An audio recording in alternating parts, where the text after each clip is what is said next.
Você conhece a história do Quilombo dos Palmares? Sabia que durou quase 100 anos e teve aproximadamente 20 mil habitantes? Quer saber mais? Procure por Vida Palmarina no seu agregador de podcast a partir de 6 de abril. Uma produção, Central 3 e Janga. Central 3. Cristo Redentor, braços abertos sobre a Guanabara.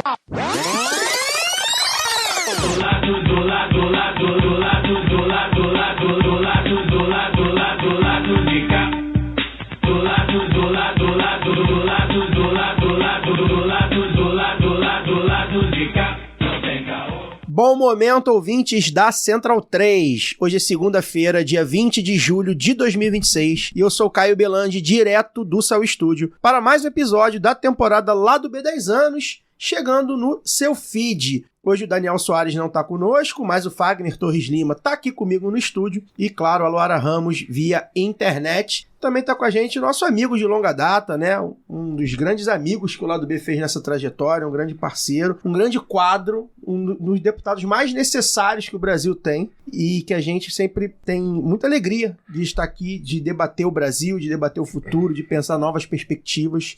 Glauber Braga, sempre realmente refaço aqui as palavras da apresentação. Sempre um barato bater um papo contigo, já tinha um tempinho que você não vinha, né? Mas é correria aí dos dias, mas que bom que você tá aqui com a gente. A gente já tá em ritmo de festa, né? 10 anos, você é um dos que faz parte aí dos 10 anos, já veio a terceira ou quarta vez aí, né? Por aí. Obrigado, boa noite, Glauber. Pô, boa noite, Caio, Fagner, Luara, Rodrigo, Bia, todo mundo que tá ouvindo aqui o episódio. Um prazer mesmo estar aqui com vocês. Tava sentindo falta de voltar, de ouvir aqui os questionamentos, saber o que vocês estão pensando também sobre as últimas movimentações aí que a gente fez. Muito bom estar aqui com vocês. É isso. Luara Ramos, você que chegou aí corridinha aqui, esbaforida, mas chegou a tempo, obrigado. E mesmo assim antes de mim, né?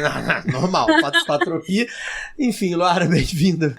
Não vou quebrar essa tradição do carioca, não, gente. Muito bom estar aqui com vocês hoje, Caio, Fagner, deputado Glauber Braga, uma honra, finalmente, né, apresentado diretamente, porque eu já conhecia do próprio Lado B, mas minha primeira vez entrevistando, e vamos pro papo que tem muita coisa para poder falar, muita coisa que a gente quer ouvir, e obrigada aí para todo mundo que já está acompanhando a gente a partir de agora. Fagner, outros baforitos, mas chegou a tempo. Um trazozinho de 10 minutinhos, 15 minutos, não foi muito também, não. Tá, pra carioca tá ok. Boa noite, Fagner. Boa noite, agradecer o Glauber mais uma vez pela presença com a gente, Lu, Caio, todo mundo aqui no estúdio. Enfim, a gente tem muita coisa para falar, já que o mundo está a salvo do que poderia ter acontecido ontem. Por um F Torres, né? Pois é. Os Torres nunca falham nos momentos cruciais da humanidade. Eu, particularmente, jamais critiquei esse agrupamento de pessoas, cristãos novos, que vieram da Espanha e de Portugal. Sabe, os Torres nunca falham na hora H. É isso. Cara de pau, mas tá bom. Bem, gente, antes da gente começar a nossa conversa, quero deixar aqui um recado pra você que tem que sair de casa com o seu bebê, né? Você sabe que é preciso ter segurança e conforto para sua cria e liberdade e autonomia para você. Então, para te ajudar nesse momento, a gente indica a Dona Chica Slingeria. Seja nas grandes viagens ou nas pequenas saídas, os slings e carregadores de bebê da Dona Chica facilitarão a sua vida, garantindo mobilidade para as mamães e papais e bem-estar para os pequenos e pequenas. Visite a loja donachiquesling.com.br e ganhe 10% de desconto no cupom Lado B. E se a compra for no Pix, você ganha mais 5% de desconto. Dá uma olhada lá no site donachiquesling.com.br e utilize o cupom Lado B na hora da compra. Conheça também o Instagram, @DonaChicaSling. Eu sei que é final do mês, mas eu preciso pedir seu apoio, né? Então se você tem aí 10, 20, 50 ou 100 reais sobrando, vai lá em apoia.se/Lado B do Rio. Eu vou fazer o sorteio dos livros, né, que a Boitempo oferta nessa semana, mas não só isso, né, o nosso Fagner, que é um leitor inveterado, todo mundo sabe muito bem, tá começando a ter que se desfazer de alguns livros, né, Fagner? A casa não cabe. Tô me desfazendo de livros. Tem 10 livros aí pra sortear pro Lado B sortear, tem livro de sociologia, livro de filosofia, tem romance, tem tudo aí. Você não é aquele camarada que tinha um apartamento só pro livro, né? Esse é o Antero Greco? Era Antero Greco. Tinha um apartamento só de biblioteca. Falecido Antero Mário Greco. Um dia Queria você chegar lá. Um dia eu chego lá, quem sabe, né? Vamos ver. Mas eles também deixou vários livros aqui que a gente vai sorteando ao longo do ano. Livros bastante interessantes. Mas tem um sorteio da Boitempo, principalmente, né? Que a Boitempo sempre oferta. Então serão 8 livros que eu vou sortear nessa semana. Então dá tempo de você concorrer. Vem aqui para apoia.se/Lado B do Rio. As faixas de R$10 já começa a concorrer. A de 20 vocês vão lá para o nosso conselho editorial no Telegram. Você também pode ajudar a gente mandando Pix de quanto quiser, quando puder, para ladobdorio@yahoo.com. A gente está no mês de aniversário, né? O bimestre de aniversário. Porque julho a gente já começa a cantar parabéns, porque foram as gravações dos primeiros episódios. E agosto a gente faz aniversário de fato, né? A publicação do episódio oficial aqui na Central 3. Então é o bimestre. Se você quiser mandar um presentinho pra gente, ladobdorio@yahoo.com, manda um Pix aí. Faz o famoso Pix, enquanto pode fazer Pix. Vai saber se, né? Daqui a pouco não pode mais, hein? Que vai falar sobre isso também. E você pode usar também o cupom LADOBOI20 no site da Boitempo, né? boitempoeditorial.com.br, ouvinte do lado B, 20% de desconto em cada compra, LADOBOI20 no cupom. E tem o cupom da Camisa Crítica também, camisacritica.com, tem lá o cupom Lado B, que você tem 10% de desconto. Eu ontem vi o jogo, né, com a camisa crítica da Palestina, lindíssima, verde, em homenagem ao Lamine Yamal, inclusive. Bem, vamos começar a nossa conversa, Glauber. Recentemente foi lançado... Só dizer que eu tava pensando aqui que eu acho que a primeira vez que eu vim foi 2016, 17, não foi? Deve ter sido 17, eu acho. Vou checar aqui. Já faz uns 10 anos. Por aí. Você foi um dos primeiros, com certeza assim. foi antes da eleição de 18, então deve ter sido ali 17, por aí. O Fagner eu conheci de 15 para 16, numa reunião onde a gente tava discutindo futebol. Por aí. Ao lado B, né? A Luara, você tá vendo ali, o pessoal não tá podendo ver, né? Mas a Luara sempre grava com sua bandeira do Clube Atlético Mineiro ali atrás dela. Muito bem. Então, assim, De vez em quando ela escorrega e cai, Exato. pronunciando algumas coisas que eu prefiro não acreditar. Mas isso exato, acontece. é o salão da Márcia, né? Então, aqui o futebol nos une, Glauber, de alguma forma, né? A gente falou de Copa bastante, né? Opa! Se você quiser falar também, fica à vontade, porque de alguma forma também fala muito sobre Eu o que a agora gente vou na linha do meu filho. Meu filho tá com 5 anos. O que ele manda eu torcer, eu torço. É isso. Né? Chorou, não, eu vi vários relatos de crianças que choraram porque se deram conta que agora a Copa só daqui a 4 anos. Eu tô muito impressionado com o Hugo. O pai sempre acha, né, que o filho é o mais inteligente do mundo, não sei o quê. Aí eu tava vendo ele conversar com os 2 amiguinhos dele, com o Rafael e com o Gabriel. E aí ele perguntou pro Rafael e Gabriel, o que vocês acham do Neymar? Aí o Rafael e o Gabriel falaram, eu gosto. Porque ele fez aquele gol de pênalti. Aí eu tô só com o ouvido na conversa. Aí o Hugo me faz a seguinte pergunta, mas e de uma maneira geral na vida? Essa criança. Bem, uma criança que é filha de quem é, de quem dos dois, né, ainda por cima, vai ser, enfim, vai ser bem... E ontem ele tava me convencendo por que não podia torcer pela Argentina, que tinha que torcer pela Espanha, utilizando aquele argumento do número de títulos que a Argentina já Que tem é o meu para argumento, chegar perto inclusive. do Brasil. Tá Meu certo. filho de 5 anos estava com esse argumento na ponta da língua ontem, Perfeito. antes do jogo. O Hugo está certo que foi o meu argumento também. Torci contra a Argentina por isso. Embora, só fazendo um comentário, há quem defende que era bom pro Brasil, a Argentina ser Pra botar a tetra, pressão. porque aí o Brasil tomaria vergonha na cara, mudaria toma alguma sim. coisa. Aham. Pois é, eu, como não acredito nisso... A seleção brasileira da CBF vai tomar vergonha na cara. Vai. Enfim. Gente, se o 7-1 não fez tomar Pois vergonha é. na cara, eu prefiro que um tetra não arriscar com o pois tetra é. da Argentina. Enfim, voltando, né, Glauber? Recentemente foi lançado aí um manifesto que coloca em voga nomes de pré-candidatos e pré-candidatas à Câmara Federal para a formação do que está sendo chamado de bancada de esquerda radical. E aí, além de você, tem o Fábio Félix, a Fernanda Melchiona, Jones Manuel, o Renato Freitas, a Sâmia Bonfim e a Vivi Reis, né, que pretendem disputar a eleição defendendo pautas que vão além do que o atual governo federal do PT tem costumado, enfim, defender e Tem a oferecer, vamos dizer oferecendo. Boa. E aí eu queria que você explicasse primeiro como foi essa costura, né, de uma formação de uma bancada de esquerda radical interestadual, né, inclusive interpartidária. É isso que eu ia falar, interpartidária, É inclusive. interessante isso, né? Que inclusive dá um caráter de bancada, né? Exatamente para além da questão dos partidos. E, principalmente, assim, situasse pra gente o que esse projeto, que eu chamo até de certa forma, ousado, né? De você dar nome a um projeto que une tantos pré-candidatos, tantos quadros, num momento em que a gente sabe que a gente está na chamada polarização, né? Que aí a gente vê muito na figura do Lula, né? Que é um líder popular que vem aí pro 4º mandato. E a extrema-direita também na figura de pessoas que, lamentavelmente, também, de alguma forma, além de populistas, são populares, né? Do que são dos Bolsonaros. Enfim, como é situar, como foi essa costura, o que vocês estão pretendendo fazer? Fala um pouco da bancada da esquerda radical. A afinidade já existia. Na prática, uma parte dos parlamentares que estão ali já tinha uma atuação conjunta. Algumas figuras públicas que não estão no desempenho de mandato, como o Jones, por exemplo, já tinham uma interlocução também. A gente já conversava bastante sobre os mais variados temas. O Mauro, lá no Farol Brasil, ele já falava em bancada da esquerda radical, mas isso não tinha um caráter de uma articulação real. E aí, num determinado dia, refletindo sobre essas eleições e sobre o que a gente tinha pela frente, e pensando também naquilo que eu tinha como tarefa para tocar daqui para frente, eu pensei na hipótese da gente formalizar essa história. E se a gente discutisse, a partir de elementos de um programa, a relação entre forças políticas, inclusive de partidos diferentes, que pudessem assumir o compromisso de uma atuação conjunta.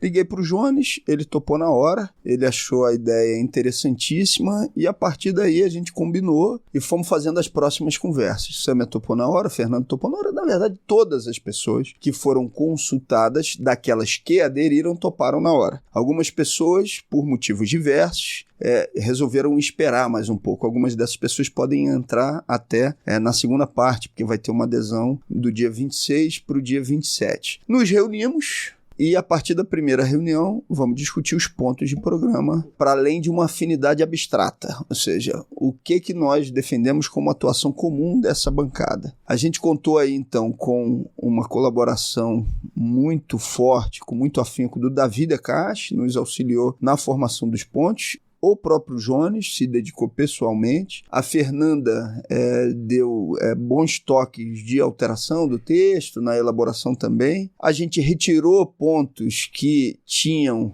divergência e a gente manteve os pontos que tinham um consenso. É claro que quando você vai assinar um manifesto, um documento como esse, cada um tem que fazer um movimento indo ao encontro do outro para que os pontos fossem comuns. Tomamos a decisão de que não seria a apresentação de pontos programáticos genéricos sobre o conjunto das áreas de atuação, que num primeiro momento a gente lançaria 10 pontos de caráter econômico. E que a partir daí a gente poderia ir pensando na ampliação desses pontos para outras áreas. Porque se a gente tentasse acabar um programa inteiro já na primeira apresentação, ficaria amplo demais e carregaria o sentimento de ser de fato um movimento não acabado, que precisava ser complementado pela articulação com os movimentos. A gente ia lançar esse manifesto da esquerda radical, aí a gente vem se reunindo toda semana, né, online, porque está cada um num estado diferente. Tomamos a decisão de, num primeiro momento, só ter uma pessoa de cada estado, para depois ampliar. A gente vem se reunindo online e a gente ia fazer o lançamento virtual da bancada. Só que tinham pendências ainda de coisas que precisavam ser resolvidas internamente nos partidos. E acabou culminando com o lançamento, que não era o programado era lançar antes, no meu aniversário, que já estava encaminhado para acontecer aqui no Rio, no Circo Voador. Então a gente combinou as duas coisas. Vamos fazer o aniversário e vamos fazer o lançamento do manifesto da bancada da esquerda radical. Teve acordo entre todo mundo, a gente tem procurado tirar as posições por consenso entre os 7, e aí nasce então, como a sua primeira atividade, já com o manifesto pronto, o manifesto da bancada da esquerda radical. Como eu disse, agora a ideia é do dia 26 para o dia 27 ter mais adesões, mais uma rodada de adesões antes do início da campanha eleitoral, e já está gerando um burburinho grande, né? Ou seja, avaliações, críticas pela direita, críticas também na esquerda, né? O que é muito bom. Na minha avaliação, isso é ótimo, porque assim, demonstra o prestígio da movimentação. Porque se não tivesse levantado nenhuma discussão, é porque ninguém estava ligando para isso. Mas a maior parte das forças políticas, inclusive organizadas, se sentiram na obrigação de ter uma posição política sobre essa movimentação representação. Nós achamos ótimo, há muito tempo, inclusive, que não tem forças com essas características, baseando uma disputa eleitoral a partir de pontos programáticos apresentados publicamente a serem dialogados com a classe trabalhadora. Então, eu estou feliz com os desdobramentos a partir do lançamento. Eu acho que o grande mérito você tocou, né? Do organizado, né? Já são quadros, quem já tem mandato, né? Você, a Sâmia, a Melchiona, o próprio Renato, que é lá no Paraná, já são lidos como... O Fábio também é deputado distrital, né? Já são lidos como esquerda radical mesmo. Então são parlamentares da esquerda radical, inclusive, como você falou, né, muita mídia de esquerda já bota lá, né, da esquerda radical, né, que é já para fazer essa separação. E eu acho que tem um mérito de se organizar em pontos programáticos e de se dar nome, de se nomear, que é uma coisa que a gente fala aqui, né, Fagner? A gente gosta de que se as coisas sejam... As coisas têm nome. Né? Talvez Tudo nem seja o nome. nome, talvez não seja o melhor nome, talvez de ter tido algumas questões aí, mas como foi o nome que já tava, acho que foi uma boa pegada pra comunicar. Não, nós somos a bancada da esquerda radical mesmo, e é isso. E aí, o que você entende pra esquerda radical tá aqui, nossos 10 pontos, né, os principais pontos que eu dei uma olhada estão ali. Mas o nome foi proposital. É. Porque, inclusive, dentro da bancada da esquerda radical, tem quem se define como socialista, Isso. como eu me defino, tem quem se define como comunista, como o Jones faz, tem quem possa se definir como democrático radical, né? Ou seja, a gente vai ampliando para forças políticas que tenham acordo com aqueles pontos que foram ali colocados. Qual é o grau de unidade? Unidade está nos pontos. A partir daqueles pontos e com acordo com o manifesto, se cria a unidade entre as forças políticas que vão assinar. E o termo radical, a gente considerou também que era muito interessante, porque chamava atenção, balançava e porque a gente reivindica a capacidade de ir à raiz das questões, né? Se diferenciando do sectário, né? Ou seja, daquele que é o secto, que só ele tem razão e a verdade está consigo e todas as outras organizações não. Isso dá a possibilidade. Então, nem nos denominamos de extrema esquerda, nem esquerda sectária. Denominamos esquerda radical porque queremos ir à raiz das graves questões que são a representação da exclusão brasileira e, por que não dizer, no mundo. Perfeito. Volto nisso, Fagner. Pode ir. Bom, vamos lá, Glauber. 2 perguntas. Uma pergunta, na verdade, é um pouco retórica, mas eu acho que aqui vai ser um bom espaço para que você explique, enfim, o porquê das coisas, né? Queria que você colocasse e explicasse para nossa audiência o porquê nessa quadra histórica do Brasil, o porquê a necessidade de ser uma esquerda radical. Porque eu acho que isso é uma coisa que a gente perde um pouco, né, de uma maneira geral, a gente perde um pouco do horizonte, porque a gente tem de um lado uma direita extremamente radicalizada no outro sentido, né? Não no sentido de ir na raiz das questões, extremista, mas no sentido de, né, da extremidade mesmo, de ser extremista, da eliminação do outro. E do nosso campo, muitas vezes a gente tem um discurso tipo assim, mas a gente tem que negociar com o centrão, a gente tem que ouvir todos os lados, não dá pra ir também ser tão radical porque a gente é cortado do debate, ao contrário da direita, que tem liberdade absoluta para poder pautar o seu extremismo, a aniquilação do outro, a aniquilação da mulher, do homossexual, do negro, do indígena, de uma matéria geral. A esquerda não tem esse espaço, né? Você, por exemplo, não tem espaço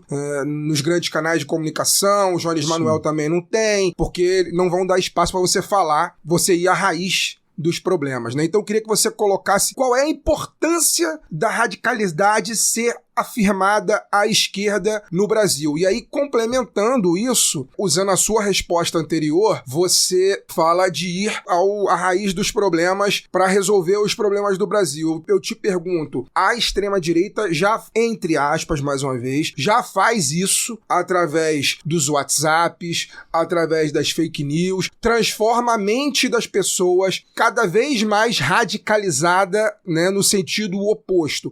Como que a gente faz para poder atingir da mesma forma a mente das pessoas para que elas, de fato, possam ir à raiz dos seus problemas? Porque, na verdade, quando a gente está falando de radicalidade política, a gente está falando da raiz do meu problema, do problema do Caio, dos nossos problemas de uma maneira geral. Os problemas do Brasil são nossos. Como que a gente faz para que a população acorde para isso? Primeiro, uma dimensão estratégica radical, que a gente vive numa sociedade capitalista. Sociedade capitalista essa que é motor e orientadora de um processo de exclusão planejada. E o que nós defendemos, então? a superação de uma sociedade capitalista de exclusão. Eu defendo, e vários outros membros da bancada e outras forças que vão entrar, que a superação dessa realidade passa necessariamente pela superação do sistema capitalista, pela socialização dos meios de produção, por uma sociedade onde coletivamente a gente consiga ter sobrevivência e não colapsar o planeta. Então precisa ter radicalidade, porque precisa ir profundamente nos motivos da exclusão planejada. Taticamente, para além da dimensão estratégica,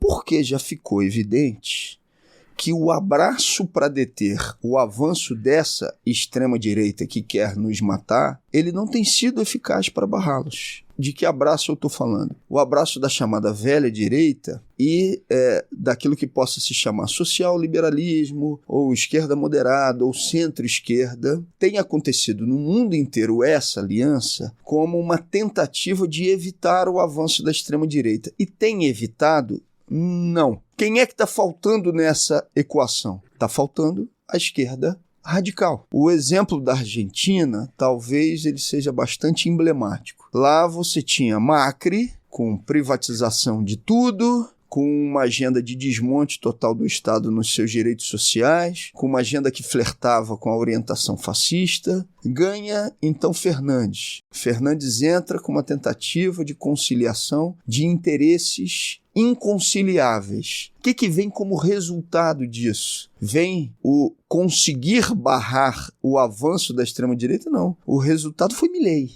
Ou seja, foi algo ainda mais extremista ou fundamentalista do que era a representação pública do Macri. Eu estou citando a Argentina como exemplo, mas eu poderia citar vários outros exemplos pelo mundo. Agora vamos ao contrário disso. Vamos para a França. Na França, a extrema-direita vai para as eleições do Parlamento Europeu e eles ganham o maior número de cadeiras e todo mundo dava como certo, então, que eles conseguiriam, nas próximas eleições internas da França, indicar o primeiro-ministro, porque eles já tinham tido um desempenho avassalador, surpreendente. Aí vem França insubmissa, Mélenchon e companhia, e fazem uma campanha dizendo o seguinte: eles são nossos inimigos, nós temos que derrotá-lo, mas nós também temos que derrotar a lógica da política de Macron, que era esse representante da velha direita. Qual não é a surpresa quando a França insubmissa consegue um número maior de cadeiras no parlamento francês do que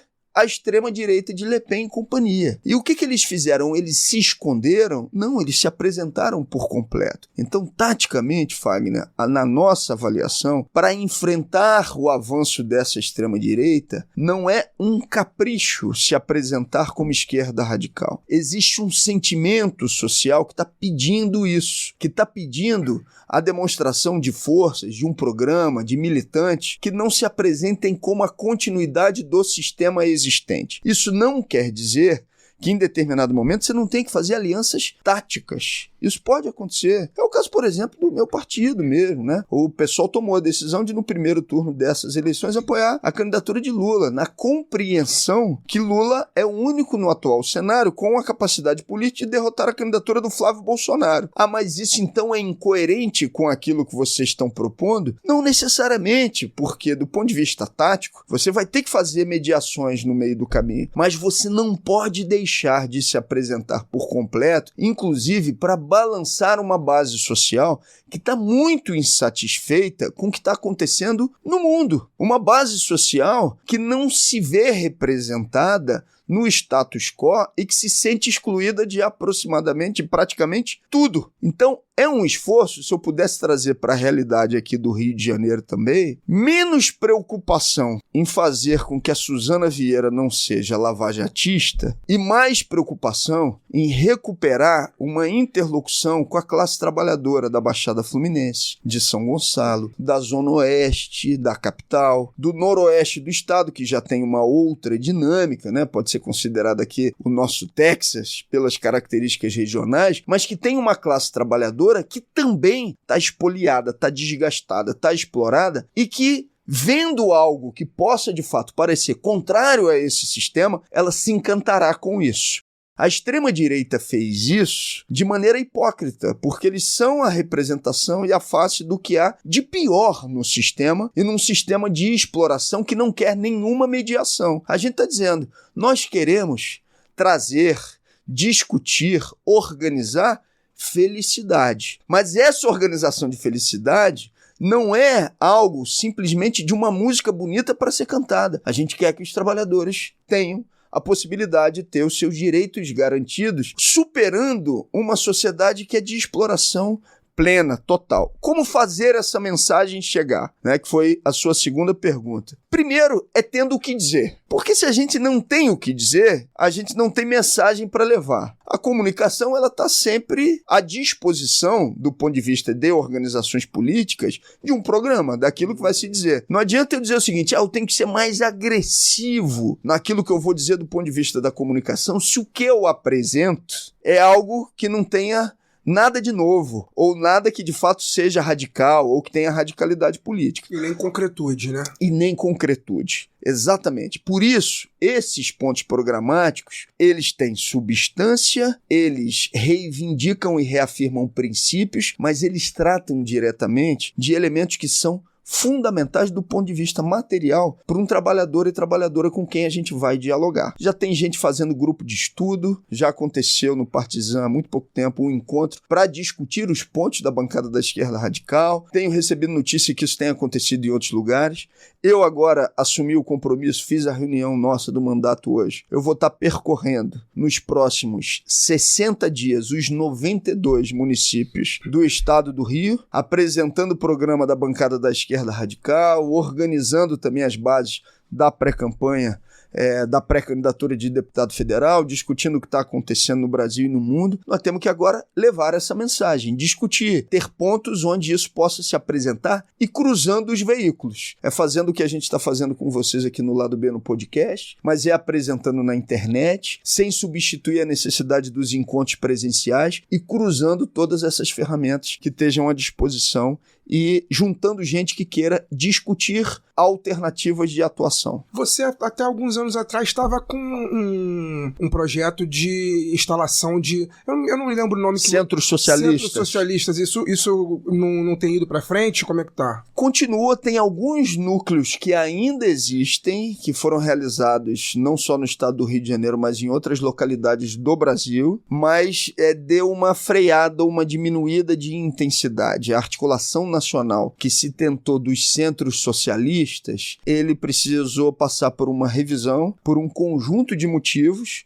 Não é algo que a gente queira deixar de lado, a gente quer voltar como ferramenta, inclusive em apoio às unidades que ainda existem, que ainda estão acontecendo, mas teve um refluxo involuntário, né? Não foi a nossa vontade, mas um refluxo a partir de um conjunto de questões e de um contexto específico também. Glauber, eu quero aproveitar que você já trouxe aí, né, Argentina, França, para a gente pensar um pouco aqui na nossa região, né? Eu acho que nesses últimos meses aí a gente teve um avanço da extrema-direita, né, que tem vencido eleições aqui na América do Sul. No mundo inteiro eles têm se articulado. E eu queria saber como a esquerda brasileira, como você acha que a esquerda brasileira pode responder a isso? Já falou um pouco aí, mas para conter esse movimento de forma regional, eu digo, né? Ou como você e a bancada da esquerda radical, o PSOL, enfim, tem observado, ou mesmo se já tem encontrado diálogo com alguém, alguma entidade, algumas organizações, partidos também, para pensar um caminho que recoloque a nossa região ali, né, de volta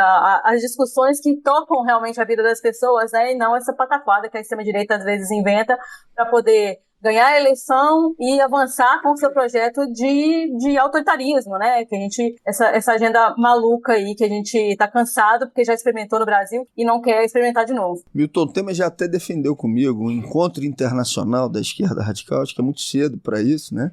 Nós vamos ter que enfrentar eleições e vai ter que consolidar ainda o trabalho, porque esse início de trabalho ele não é fácil, né? Consolidar é o mais difícil. Depois que você consolidou, você consegue avançar, né? Criar novas articulações. Inclusive porque a extrema-direita vem forte em relação aos governos e eles tentam utilizar o caso colombiano como uma demonstração objetiva de que uma disputa realizada quente não dá o resultado que a gente dizia dar. Inclusive parte da esquerda mais moderada também utiliza o caso colombiano como um exemplo. As eleições, elas são um capítulo à parte, né? Você pode ter ampliado a popularidade, você pode ter ampliado, inclusive, a sua avaliação positiva, como aconteceu, por exemplo, na Colômbia, mas ter características próprias do candidato que se apresenta e que dificultem o voto do eleitor, ou ter no meio do caminho, de fato, dificuldades na articulação política. Eu digo isso para falar o quê? Eu acho que a gente tem que continuar reivindicando a mobilização a quente que o Petro procurou fazer na Colômbia. Não é a derrota eleitoral, ainda que contestada por nós em vários elementos, que deve deixar de fazer com que essa linha seja colocada como um elemento fundamental na articulação latino-americana, mas na prática o Brasil está ficando isolado se a gente for fazer uma avaliação de governos, ou seja, eles estão tomando tudo. E aí tem que ter articulação entre povos, entre organizações políticas. Ainda é muito incipiente na movimentação que nós estamos fazendo, mas a gente pretende sim se consolidar no Brasil, ampliar para um processo de articulação latino-americano com fôlego, inclusive por sobrevivência, né? Do jeito que as coisas vão, antigamente os Estados Unidos e o seu presidente, eles sempre fizeram um golpe em tudo quanto é lugar, mas eles diziam que era pela democracia, que a democracia precisa ser salva no mundo. Agora não. É o presidente dando a coletiva e dizendo, foi por causa do petróleo, se a próxima não me entregar o petróleo, eu tiro a próxima. A mesma coisa em relação às terras raras no Brasil. Então há uma necessidade de articulação regional anti-imperialista entre os movimentos e organizações políticas, inclusive para que a gente possa sobreviver. Mas ainda não tem nenhuma articulação da bancada radical nesse sentido, porque é uma iniciativa ainda muito jovem.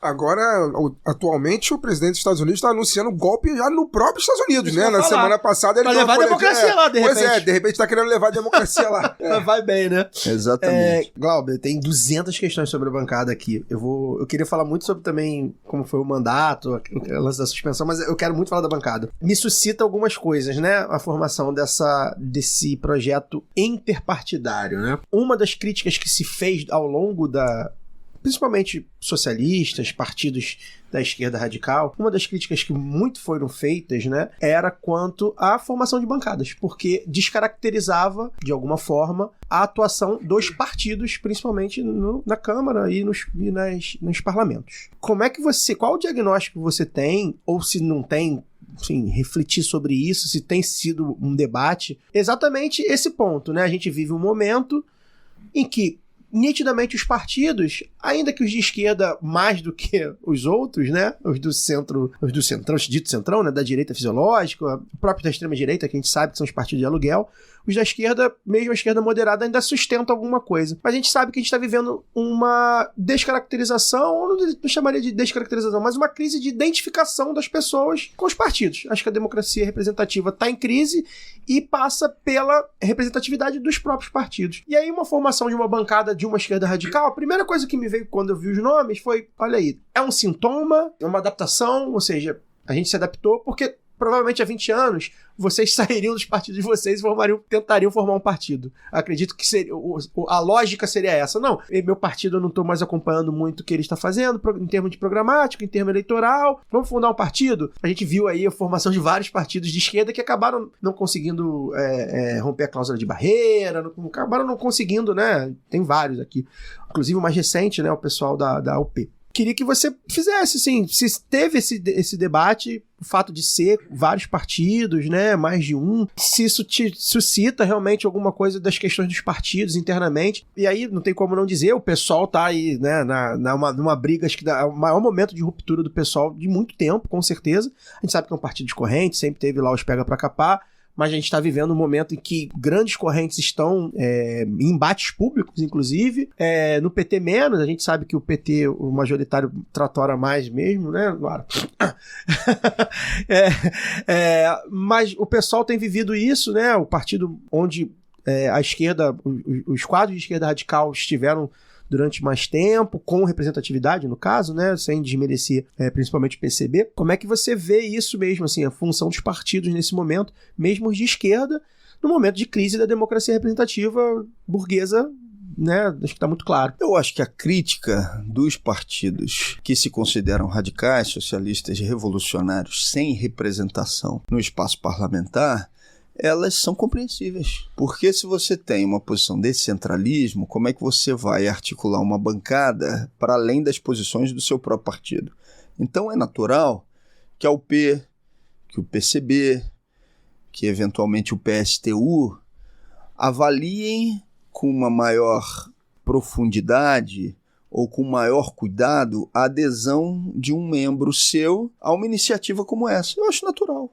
Ou seja, vamos avaliar, porque existe uma posição de centralismo dentro do nosso próprio partido, e isso tem que ser visto com calma para que uma ação combinada dentro da bancada da esquerda radical não venha a colidir com uma posição interna nossa. Talvez não à toa, num primeiro momento, essa articulação ela tenha sido mais simples ou mais fácil entre dois partidos que têm uma tradição diferente, né? Que é uma tradição de política por corrente, onde na prática não existe centralismo no partido, mas só centralismo dentro das próprias correntes. Eu não acho que seja impossível, no futuro, partidos, inclusive com centralismo democrático, venham aderir ou querer participar. Mas eu entendo que eles têm que avaliar com maior cuidado. Agora, para aquelas organizações onde você tem liberdade de organização por corrente, isso é um tensionamento, na minha humilde avaliação, ótimo, excelente, né? Porque, na prática, o que nós estamos defendendo é o respeito aos programas dos partidos, né? Nada mais do que isso. Ou alguma das propostas que foram apresentadas aqui colidem com o programa dos partidos de forma alguma. Pode ser, inclusive, um resgate a documentos fundacionais de alguns dos partidos políticos. Então, essa é uma tensão boa, né? As organizações ou as instâncias podem revelar algum tipo de incômodo com essa movimentação. Acho natural que assim seja, mas acho que é um incômodo positivo, inclusive para melhorar as organizações e não para piorá-las. Agora, Glauber, eu quero falar um pouquinho com você sobre prospecção do cenário eleitoral. A gente está vendo, eu sou, embora sou como você no campo socialista, eu não sou um ser humano dos mais... Filiado ao pessoal, hein? Eu não sou um dos seres humanos dos mais otimistas com relação ao futuro. Perfeito. Né? Eu tenho visto aí um certo otimismo geral dos companheiros, dos amigos com quem a gente analisa pesquisa eleitoral e etc e tal. Tem que entender que você é bastante pessimista, né? Então qualquer análise mais um pouquinho menos pessimista você já lê como muito otimista. Pois é, mas aí eu tenho visto os amigos muito otimistas. O jacaré começou a abrir a boca no campo do executivo, né? A pesquisa do executivo. Agora é só tocar a bola pro lado e falar pouco que em outubro tá tudo certo. Primeiro turno. Eu venho falando, gente, nem nos melhores momentos foi primeiro turno. Calma, vamos com calma, vai devagar com andor que o santo é de barro. E eu queria que você fizesse uma análise. Você pode, óbvio, fica à vontade para falar também sobre as pesquisas do executivo, mas eu queria que você fizesse uma análise da leitura que está acontecendo no parlamento, dessas pesquisas e dessa conjuntura que está se desenhando para outubro. Como é que está essa movimentação? Porque eu imagino, você está lá dentro, eu imagino que você está vendo os partidos se movimentarem, todos eles, né? Os da esquerda, os do centro, os da direita, os da extrema-direita. Queria que você fizesse essa análise. Como você vê Brasília e os partidos se movimentando a partir do momento daquilo que as pesquisas de opinião têm apresentado de intenção de voto para outubro? Recentemente saiu uma notícia, agora eu não me lembro se foi o União Brasil ou algum outro partido, que já largou a mão, né, do Flávio. Como que tá isso? O União Brasil e Progressistas, né? Que, enfim, o União Brasil... O União Brasil tá na base do governo, inclusive, né? Uma parte dele, né? E o Progressistas também. O Progressista também é o partido do Ciro Nogueira, né? Isso. E o União Brasil, que não é nem União, nem Brasil, e o Progressista, que nem é Progressista. Pois é. Sim. Então vamos lá. Primeiro, sobre essa movimentação, né? Dos partidos. Eu acho que é inegável, numa eleição em quem está disputando a possibilidade de vencer é Lula e Flávio Bolsonaro, que Flávio Bolsonaro teve um desgaste a partir de todos os escândalos associados a ele. e que aquele apoio que partidos do Centrão estavam dando à sua candidatura, na expectativa de que ele pudesse ganhar uma dianteira na disputa política, se esvaziou nesse momento, né? Nós estamos aí há 77 dias das eleições, quase 3 né? meses. Nesse momento, ele ter tido essa perda foi importante, né? Ou seja, não ter expectativa de vitória em relação à candidatura do Flávio Bolsonaro dá uma esvaziada nas suas articulações. Aqui no Rio de Janeiro, teve um sintoma disso. O candidato a vice do filho do prefeito de São Gonçalo, que é do PL, que era o Rogério Lisboa de Nova Iguaçu, do PP, desistiu, falou, não vou ser mais vice. E eles lançaram uma carta pública ontem dizendo isso. Isso é um movimento do Rio, mas é um movimento também de caráter nacional, porque esses partidos, o que eles estão preocupados são com a manutenção dos seus próprios interesses. Eles não se associam a ninguém, eles se associam a eles e quem eles representam, que é o grande capital, que é o latifúndio, né? Ou seja, é quem dá a sustentação política a eles. Mas é bom que o Flávio Bolsonaro esteja fragilizado, é ótimo, é excelente. A prioridade número 1 tem que ser derrotar o senhor Flávio Bolsonaro nessas eleições. Da minha parte, nenhuma dúvida em relação a isso. E também acho um equívoco, um erro, uma posição, por exemplo, como é aquela que vem sendo defendida por Nildo Ourique, que não faz diferença. Tanto que seja Lula quanto seja Flávio Bolsonaro, ele diz que vai anular o voto porque não faz diferença. Eu acho um erro. Faz diferença sim. Né? A possibilidade da gente ter liberdades democráticas, inclusive para nos organizarmos, evidentemente com o governo de extrema-direita é muito mais difícil. Isso não quer dizer que você não tenha uma posição crítica em relação à linha de orientação, aquilo que está acontecendo, mas eu não posso colocar um sinal de igual entre os dois. Nesse sentido, naquilo que vem acontecendo agora, com os últimos resultados de pesquisa, pela primeira vez, tem uma notícia que possa ser considerada positiva, mas apertada. Eu tô contigo, não abro, Fagner. Esse entusiasmo prévio, antecipado, é errado, é equivocado, porque o que define resultado de reeleição é pesquisa de avaliação de governo. Não é quem é que está com mais ponto percentual agora, aqui ou acolá. Um governo, para ter tranquilidade na reeleição, ele tem que ter ampliação da sua popularidade. E pela primeira vez, essa é a notícia boa, a aprovação superou a rejeição, ainda que por um pontinho, em relação às pesquisas anteriores. Então tem um grau de leve subida na aprovação e de leve descida na rejeição. Isso, para mim, é a notícia mais importante dessa última pesquisa que saiu, para além do desgaste do senhor Flávio Bolsonaro. E nós temos que fazer esse desgaste ampliar. E vai ampliar, né? Precisamos, né? O tempo inteiro. Tem que fazer esse desgaste ampliar. Tem que bater no senhor Flávio Bolsonaro sem medo de dizer o que ele é e o que ele representa. Ainda mais nós, e por isso o Estado do Rio de Janeiro tem um papel ainda mais importante nessas eleições nacionais, né? Porque ele é daqui e todos nós sabemos o bandido que ele é. Exato, e vai abrir guarda, né? A gente sabe que a guarda, cada semana vai abrir guarda, porque é um mar de lama que todo mundo sabe que tem, né? Que ele tá envolvido de todo tipo de bandidagem. Então vai abrir guarda e a gente vai ter que bater mesmo. Toda semana vai surgir alguma coisa nova e a gente espera, né? Mas eu também tô de acordo, Fagner. Também não tô nesse entusiasmo todo, não. Acho que é no sapato. 1% fez diferença em 22. Então acho que 1% vai fazer diferença de novo. Mas é isso, assim, é bater nele. Eleição, carnaval, mineração, só depois da apuração. Isso aí. Luara. Nem eu, que sou a esperançosa da bancada, tô com esse otimismo todo. Glauber, antes mesmo dessa sua última batalha, já quero trazer isso, né? Essa sua última batalha para manter o seu mandato, você já se destacava como parlamentar combativo, corajoso. Eu acho que uma das maiores cenas da nossa história recente é você, naquela votação do impeachment, né? Chamando o Eduardo Cunha pelo que ele é. Maravilhoso. Acho que você nunca teve medo de colocar as palavras, né, onde elas devem estar. E atuando, né, no parlamento há quase 2 décadas, se eu não estou enganada.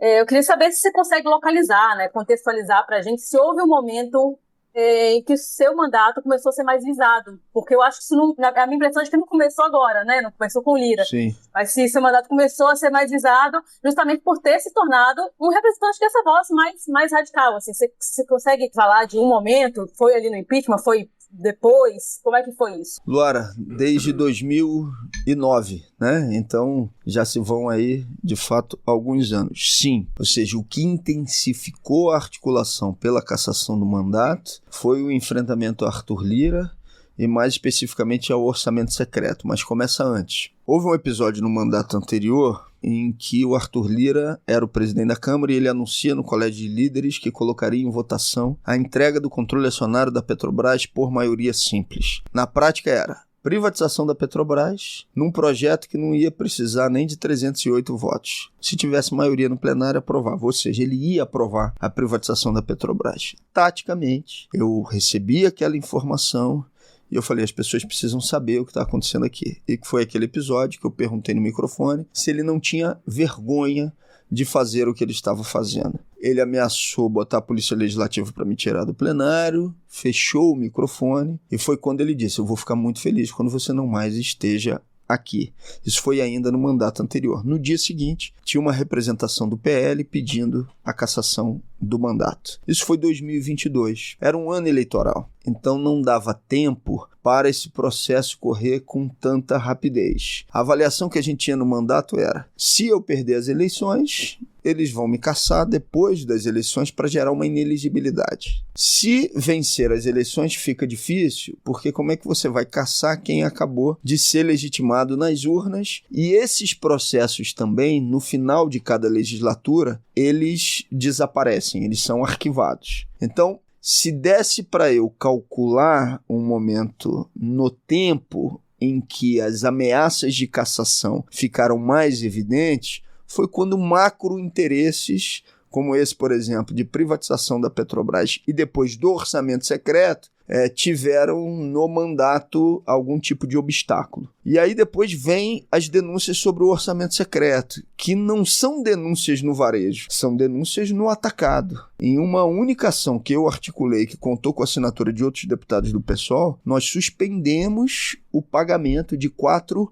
bilhões de reais. Ou seja, não está na casa dos milhões, está na casa dos bilhões. Você imagina como é que uma figura como Arthur Lira e os outros líderes que respaldam esse tipo de distribuição de dinheiro, que na prática é uma corrupção institucionalizada, como é que eles não ficaram putos da vida com uma ação judicial que deu ganho de causa para aquilo que a gente estava pretendendo? Ali se intensificou com muita força as ameaças relacionadas ao mandato. E aí eu vou contar algo que acabou de acontecer, mas porque eu acho que responde à tua pergunta. Eu fiquei 6 meses fora. Voltei no meu primeiro discurso. Onde eu falei sobre o orçamento secreto, um deputado já se aproximou de mim, veio do meu lado e falou, Glauber, agora para, né? Para, porque aqui, voto de opinião como o seu, são só 3%. Eu não sei de onde ele tirou essa pesquisa, mas deve ter alguma coisa. O resto depende das emendas. E esse deputado, ele, inclusive, me confidencia. Fala assim, você viu que eu não votei contra você. É um deputado do Centrão. Você viu que eu não votei. Apesar da ligação de Arthur, ele não chama de Lira, ele fala de Arthur e de Eduardo Cunha e Arthur Lira, que trabalharam intensamente pela tentativa de cassação do mandato. Então, o que está em jogo não é que o Arthur Lira não gosta de mim, ele não gosta. Não é que o Cunha não gosta de mim e queira se vingar, ele também quer se vingar. Mas o que é o centro da disputa política é eles saberem que vai ter uma continuidade de denúncias sobre o esquema bilionário do orçamento secreto e que hoje tem uma posição do ministro Flávio Dino no Supremo Tribunal Federal que incide sobre isso. E eu sou testemunha de um processo na Polícia Federal onde eu detalhei tudo aquilo que estava ocorrendo na Câmara e que eu consegui acessar. Porque muita coisa eu não conseguia, né? Muita coisa eu não conseguia. Tem uma coisa lá, por exemplo, que eu peguei numa comissão e entreguei à Polícia Federal. Tá aqui, ó. Façam aqui o que vocês acharem que deve. Que basicamente era o seguinte. Arthur Lira tem um município em Alagoas que é a lavagem de dinheiro dele. De um sujeito que foi deputado estadual com ele, que foi preso já 5 vezes, e que tem uma gravação desse sujeito dizendo: liberem o meu dinheiro e liberem sem desconto de INSS, porque é dinheiro de corrupção. Tá lá, tem uma gravação, tal do GG, de um grande município de Alagoas. Esse sujeito recebeu de orçamento secreto quase 100 milhões de reais no seu município. Isso ficou público a partir de uma matéria da revista Piauí. Onde é que vem a novidade? Depois da denúncia do prefeito ser afastado, o Fantástico fez uma matéria numa operação que ficou conhecida como Beco da Pecúnia, com os caras pegando o dinheiro, entregando por um outro carro, indo entregar na prefeitura pro GG, o cara é afastado. Arthur Lira não teve nenhuma cerimônia de ter, nesses 4 bilhões de reais que foram suspensos pelo ministro Flávio Dino na nossa ação, sabe qual foi o estado brasileiro com mais recursos suspensos? Alagoas. Sabe qual foi o município? Rio Largo. O mesmo município. De GG. E aí nós fomos ver da onde saíam essas emendas do GG. Saíam da Comissão de Turismo. E aí eu fui e peguei todos os deputados de Alagoas que compunham a Comissão de Turismo. Porque, teoricamente, se você faz uma indicação numa comissão, é porque você é daquele estado. Sabe quantos deputados de Alagoas tinham na Comissão de Turismo? Nenhum. Era o Arthur Lira que estava fazendo isso ali na operação direta com o presidente de comissão. Isso está lá com a Polícia Federal. Então, te respondendo, é isso. Ou seja, o macro da disputa política é verba, dinheiro do orçamento secreto, que eles não aceitam o questionamento e que esse esquema cabe. Tem uma outra pergunta, mas eu quero complementar essa antes. Explica pra gente um pouquinho, assim, de uma maneira um pouco mais... para os nossos ouvintes que de repente estão perdidos aí, qual é a diferença, né? Porque assim, tem a emenda parlamentar, Que ela é um dispositivo constitucional, enfim, que passa lá, né, que tem rúbrica, tem assinatura, e essas emendas que são chamadas de emenda fantasma, emenda Pix, emenda que não tem. Então explica pra gente, só pra situar, né, o que é uma coisa e o que é outra. Primeiro, queria começar dizendo que eu espero que um dia a emenda nem exista e que o conjunto do orçamento público seja definido pelo povo, com poder popular de fato, com acompanhamento da destinação e da aplicação dos recursos. Enquanto isso não acontece, eu vou entrar num modelo regular que existe, que são as chamadas emendas individuais. Cada deputado federal indica por ano para o seu estado de origem em torno de 30 a 40 milhões de reais. No nosso mandato, em contraponto ao orçamento secreto, 100% das emendas individuais são emendas participativas. Plenárias públicas, as pessoas apresentam as propostas, votam onde querem ver aquele recurso aplicado e formam um comitê de acompanhamento para verificar se o recurso está sendo aplicado da maneira devida, se a prefeitura mandou o projeto, se o estado mandou o projeto, como é o caso que eu contei aqui antes de começar o programa das Folias de Reis, né, que a Secretaria Estadual de Cultura não mandou, de um projeto de cultura popular. Então, emendas individuais são regulares e publicadas, tá certo? Aí tem as emendas da bancada estadual. São também emendas publicadas, onde você destina recursos para alguma atividade estrutural. Vai construir uma rodovia, vai construir um aparato importante de infraestrutura. Eu sempre indico essas emendas da bancada estadual para a rede federal de ensino, normalmente. IFE, IFRJ, Cefet, Pedro II e, às vezes, para algumas universidades. Por quê? Pela garantia e pela tranquilidade que esse recurso vai estar sendo aplicado da maneira correta. Mas são recursos também publicáveis, né? Que você define 4 ou 5 parlamentares de uma bancada como a do Rio, que tem 46, e você escolhe uma quantidade de recursos para a infraestrutura daquele estado, seja de educação, de estradas, de saúde e companhia. Aí vem o orçamento secreto. O orçamento secreto, ele começa como emendas de relator. Já foi RP2, já foi RP9. O que é emenda de relator? O relator do orçamento, que é escolhido todos os anos, uma pessoa diferente, ele colocava debaixo do seu guarda-chuva do orçamento público a indicação de emendas. Então vamos dizer que você, Caio, você é deputado, você indica 30 milhões de emenda por ano das emendas individuais. O relator, ele indica bilhões de emenda. E qual é o nome que sai indicando aquela emenda? Era só daquele cara. Só que ele indicava essas emendas para nomes ocultos que não apareciam de outros deputados ou outras figuras. Por isso, orçamento secreto. E aí a pergunta, por que um deputado que indica uma verba para determinado município ele quer ficar escondido?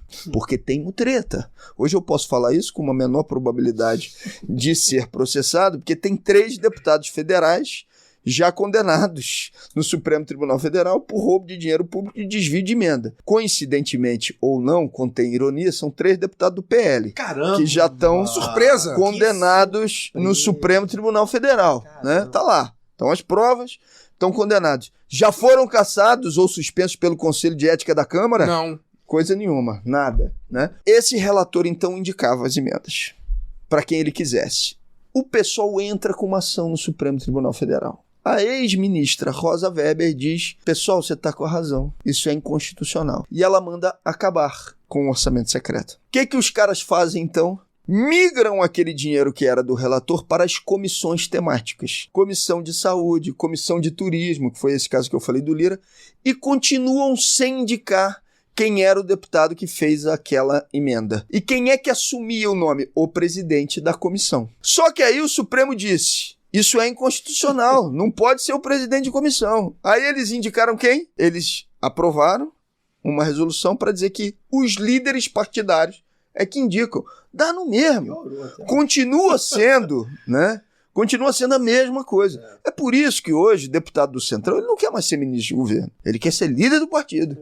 Porque aí ele vai controlar as verbas que vão estar sendo discutidas lá. Esse é o jogo. Aí nós entramos com uma ação de novo, dizendo para o ministro Flávio Dino: olha, eles continuam descumprindo a decisão do Supremo. E aí vem essa última fase da operação. Essa última fase da operação da Polícia Federal demonstra que não era só deputado que queria se esconder porque era quem fazia a obra, porque desviava o dinheiro, porque era o seu assessor ou o parente dele, a empresa contratada. É porque tinham também indicações de quem nem deputado era. Agora, acabou de acontecer, os líderes partidários indicando Eduardo Cunha e Valdemar da Costa Neto como indicadores de emenda. Eduardo Cunha é candidato a deputado federal por Minas Gerais e está lá, indicando emenda a partir da assinatura do líder de um dos partidos. Ele vai ser candidato por Minas Gerais? Por Minas Gerais. Não sabia dessa, não. Dizem que com alguma articulação com o pai de Nicolas Ferreira, por lá. Vocês não sabem que eu fugi de lá, ó.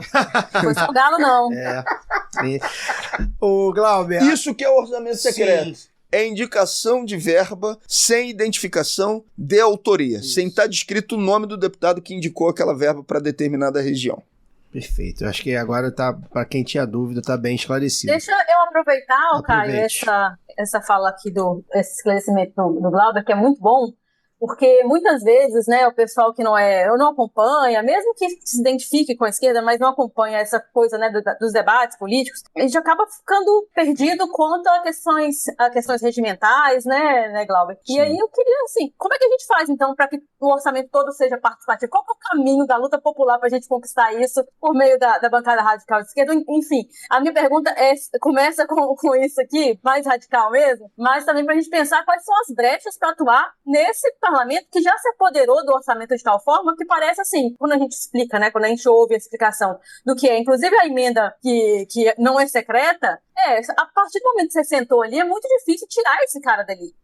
Então, como é que a gente faz para retomar, né, o orçamento, para que seja, de fato, um orçamento popular, para que atenda às necessidades das pessoas, e mais, que eu acho que é o mais interessante, né, dessa proposta, que as pessoas também se engajem a acompanhar, quer dizer, a participação política não fica restrita ao voto na eleição a cada 2 anos, mas na participação de fato ali, né, do acompanhamento das pautas públicas, de onde está indo o dinheiro, de comitês formados, né, esses coletivos para poder acompanhar obras ou então projetos, né? Quais são essas brechas, assim? A tua boa provocação me lembrou um papo que eu tive com uma estudante em Cambuci, que eu tenho percorrido os municípios, institutos federais, discutindo orçamento. E aí a gente vai para uma reunião aberta e eu peço, com Wi-Fi, pesquisa aí para mim, quanto que é o orçamento federal? 5 trilhões.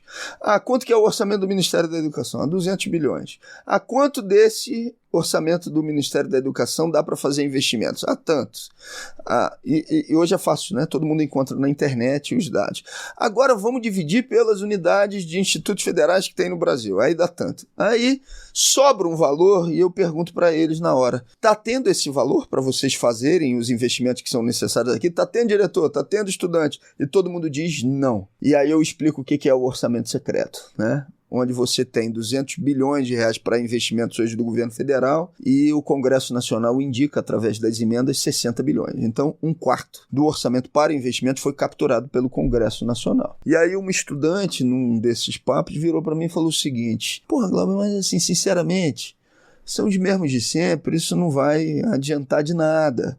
Ou seja, eu até acho bacana o que você está fazendo, mas isso não vai mudar. E aí, eu lembrei para ela de um episódio que eu vivenciei. Em 2023, quando o RIC, o Movimento VAT, me procurou para uma reunião e pediu que eu apoiasse como deputado federal o fim da escala 6x1, eu fui o primeiro deputado federal a subir a tribuna e ler o manifesto Vida Além do Trabalho. Eu nunca imaginei que num espaço de tempo tão curto do ponto de vista histórico, uma proposta como essa fosse aprovada na Câmara. É muito difícil. E os caras do centrão da direita não aprovaram isso porque eles gostaram ou tinham afinidade. É porque eles se sentiram pressionados, porque isso virou um movimento nacional. O que eu espero com o orçamento secreto e a discussão sobre orçamento é a mesma coisa. Que isso vire um tema nacional. E eu defendo que a gente tenha um plebiscito nacional sobre emenda, onde o povo possa deliberar, pressionando e botando a maioria do Congresso nas cordas sobre esse assunto. Samia já está também articulando a apresentação de um projeto de lei junto comigo, para que o conjunto do orçamento seja participativo. Essas tensões têm funcionado. O próprio governo federal mandou agora uma proposta de alteração na LDO, que as emendas individuais podem se transformar em emendas participativas, querendo colocar isso na lei. Isso tem que ser um tema nacional, discutido em tudo quanto é lugar. E se o povo for chamado a opinar para dizer, você quer que 60 bilhões de reais, um quarto do orçamento público, sejam definidos ou capturados por deputados e senadores e que boa parte desse dinheiro não tenha identificação de autoria, eu tenho certeza absoluta que a maioria do povo vai dizer não. Então, assim, transformar isso num debate público nacional, e eu espero que a gente possa, através de um plebiscito, reverter essa captura do orçamento que transformou o Brasil, na prática, num parlamentarismo de fato do ponto de vista orçamentário, né? E o plebiscito seria uma boa ideia, porque quem é a favor do orçamento secreto teria que botar a cara para defendê-lo, né? Teria. Pois é, Exatamente. E aí como é que os caras iam botar a cara para defender uma proposta como essa, né? Exatamente. Interessante.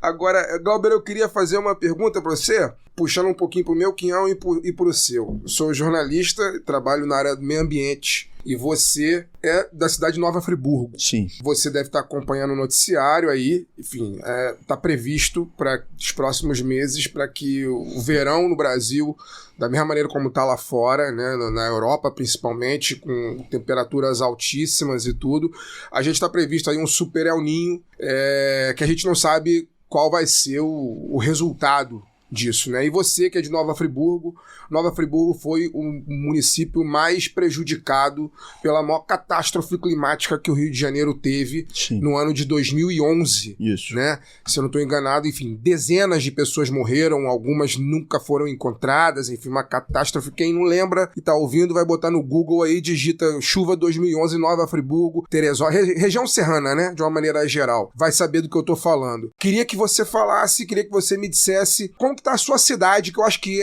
o seu quinhão deve ser, óbvio que você ama o Rio e o Brasil, mas o seu quinhão é muito importante. O que aconteceu de lá para cá em Nova Friburgo, para os nossos ouvintes saberem, e como que você vê essa discussão, já que a gente está falando de recurso, como que a gente vê a aplicação de recurso para prevenção essas, não gosto nem de chamar de tragédia, não, né? A gente tá falando de um movimento de autoextinção da humanidade, né? Sim. Então como que você vê a destinação dos recursos públicos, como que você vê o que está acontecendo em Nova Friburgo, na região serrana de uma maneira geral? Queria que você falasse um pouco sobre isso. Eu acho que eu nunca te contei isso, Fagner. Eu quase morri naquele desastre, Não, né? Nunca falou. Eu estava no Rio de Janeiro, recebi a notícia de que um prédio tinha caído em Friburgo, subi, fui lá falar com o coordenador da Defesa Civil, algumas pessoas tinham morrido, até então se falava, não, era a estrutura do prédio que tinha problemas, eu senti a coordenação de Defesa Civil, que na época era o Robaday, muito preocupada com o que tinha de anúncio de chuva que ainda viria, fui para casa, liguei a televisão, estava dando uma minissérie, se não me engano, Amor em 5 atos, e de 2h30, 3h30 da manhã eu fui jogado da cama, né? Literalmente. Acordei com a casa balançando, tentei sair pela parte da frente, já não tinha mais saída, passei por trás e por onde eu passei, minutos depois, caiu. Aí eu corri para casa dos meus pais, que estavam viajando do lado. Tava lá o Beto, que estava na casa. Beto é pai de Fábio, que está aqui com a gente. Beto hoje é falecido e fiquei eu e Beto ali numa discussão de que eu queria sair, porque a casa balançava. Quando dava um raio, eu vi o que estava acontecendo. A casa dos vizinhos já estava embaixo da lama. E o Beto falava, pô, não podemos sair. Não é o momento e tal. E ele estava certo. Ainda bem que a gente não saiu, porque por onde a gente teria saído também desceu tudo. né? Foi embora. Perdi muitos vizinhos, né? Tem um monte de história muito dramática. Depois eu fui caminhando do Córrego Dantas, onde eu morava, até o centro de Friburgo, numa caminhada de horas, onde eu fiquei atolado várias vezes. Até hoje lembro disso. Encontrei o Isaías no caminho, e fui eu e o Isaías caminhando, até conseguir uma operação de guerra. Seu Valdemar, um senhor que estava dentro de casa, braço quebrado. Para a saída de onde a gente morava, tinha que passar por uma ponte, mas era entulho até a altura, então a gente tinha que escalar com as pessoas idosas para conseguir sair. Foi uma operação ali muito triste, muito dura e geradora de muitos traumas, né? Se alguém me falasse o que eu vivi, por exemplo, como pós-trauma, eu diria que, não tá exagerando e tal, mas como eu vivi, eu sei que é isso mesmo. Durante muito tempo, primeiro que eu sonhava toda noite com essa história. Segundo, que eu acordava de madrugada, olhava para o chão do quarto e via lama. E aí eu encostava a mão, via que era coisa da minha cabeça e voltava a dormir. Isso aconteceu durante muito tempo comigo, né? Então vivenciei. Então eu saí de Friburgo e fui a Brasília determinado a construir alguma legislação que tratasse do tema. E a gente conseguiu, foi a primeira lei que eu aprovei nacionalmente, é a primeira lei que trata do tema prevenção a partir da ocorrência de desastre, porque até então a gente só tinha legislação de resposta, que hoje é a Lei 12.608. Essa lei, originalmente o governo manda uma medida provisória para tratar do tema, tinha 6 artigos, eu fui nomeado relator, o Marco Maia era o presidente da Câmara, eu acho que ele me deu a relatoria também um pouco por pena, porque eu tinha sofrido um acidente de carro também, então estava tudo quebrado. E eu cheguei lá em Brasília e falei, eu preciso ser relator dessa matéria. Eu expliquei, ele falou, mas já tem vários pedidos. Mas ele deu a relatoria. E eu apresentei um projeto de 6 com 51 artigos, 20 caíram, e a legislação foi aprovada com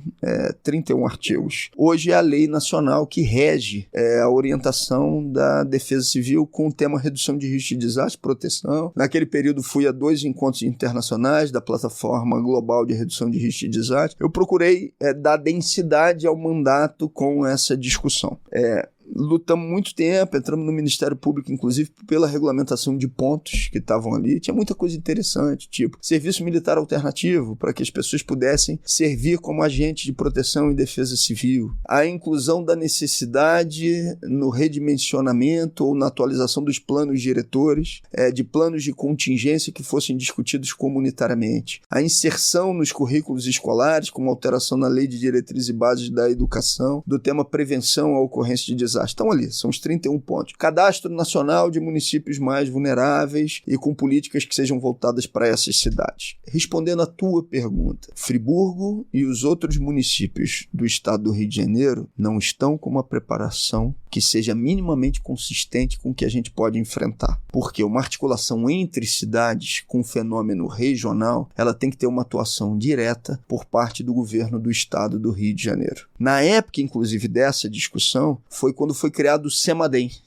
né? O Centro de Monitoramento de Desastres, que hoje todo mundo fala, naquela região está previsto uma chuva nessa intensidade, o CEMADEM fez aqui. Isso não existia, isso foi uma consequência também do trabalho que foi realizado a partir do desastre da região serrana do Rio de Janeiro. 7 municípios que tiveram reconhecimento de calamidade pública, mais de 1.000 pessoas morreram, a cidade mais afetada, a cidade de Friburgo. O que eu vou fazer como mandato agora? A partir dessa inércia total e da política de terra arrasada que Cláudio Castro deixou no Estado em todas as áreas, e quem dirá na área de redução de risco de desastre, que não dá voto para que ele possa se reeleger. Assim, eu vou chamar audiências públicas nas regiões, pegar os planos que já foram apresentados por alguns municípios, revisar esses planos, dialogar com a comunidade local, dialogar com a Secretaria Nacional de Defesa Civil, pressionar os entes que têm a responsabilidade, municípios, Estado e governo federal, para que esses planos possam estar consistentes em relação àquilo que a gente vai ter pela frente. Mas eu estou muito preocupado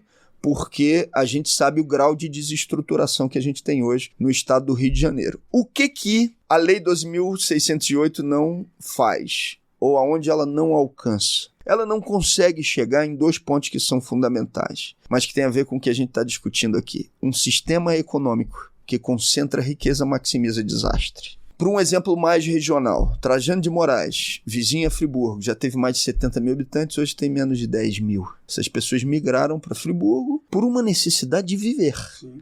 Porque as condições de vida lá eram impossíveis. Então, evidentemente, os seus familiares acabaram sendo as maiores vítimas dos desastres posteriores. Por isso que quando a gente fala que a gente tem que discutir colapso climático também discutindo modelo de sociedade, que a gente tem que falar em capitalismo, é porque um sistema que concentra riqueza também, nesse aspecto, maximiza desastres. Segundo ponto, a Lei 12.608 não trata do colapso climático, do que está acontecendo no mundo, né? Mas é uma lei que é a primeira que traz o tema prevenção à ocorrência de desastre de uma maneira mais substantiva. Nós vamos trabalhar agora respondendo ao teu questionamento, com audiências locais, revisitando e tensionando as obrigações de cada um dos entes no que pode acontecer relacionado ao El Niño. Pra gente encerrar, o papo tá maravilhoso. Eu ficaria mais 3 horas aqui com você, mas enfim, eu sei que também segunda-feira à noite a gente já tá também...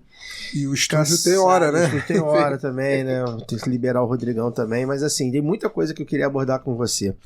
Voltará em breve, não vamos ficar tão Se você me permitir, pelo menos antes de sair, eu queria falar só dos 10 pontos, resumidamente, do manifesto, né, da bancada da esquerda radical. Ótimo, então eu ia falar da bancada mesmo, então eu queria que você já falasse então dos principais, enfim, selecionasse aí os principais pontos, né, que você quer. Eu falo rapidinho, falo em 30 segundos. Revogar o novo teto de gastos, instituir o regime de planejamento orçamentário por metas sociais, ambientais e de soberania. Primeiro ponto do manifesto da bancada da esquerda radical. 2. Revogar a contra-reforma trabalhista e reorganizar direito, jornada e renda. 3. Revogar a contra-reforma da Previdência e reconstruir a proteção social. 4. Acabar com a autonomia do Banco Central, combater o endividamento ilegítimo das famílias e reorganizar juros, crédito, câmbio e capitais. 5. Reduzir a carga tributária paga pelos mais pobres e tributar a renda e a riqueza dos mais ricos em padrões internacionais. 6. Reverter a desindustrialização e construir o Sistema Nacional Verde e Soberano de Inovação. 7. Reestatizar setores estratégicos, garantir soberania energética e criar a Terrabras.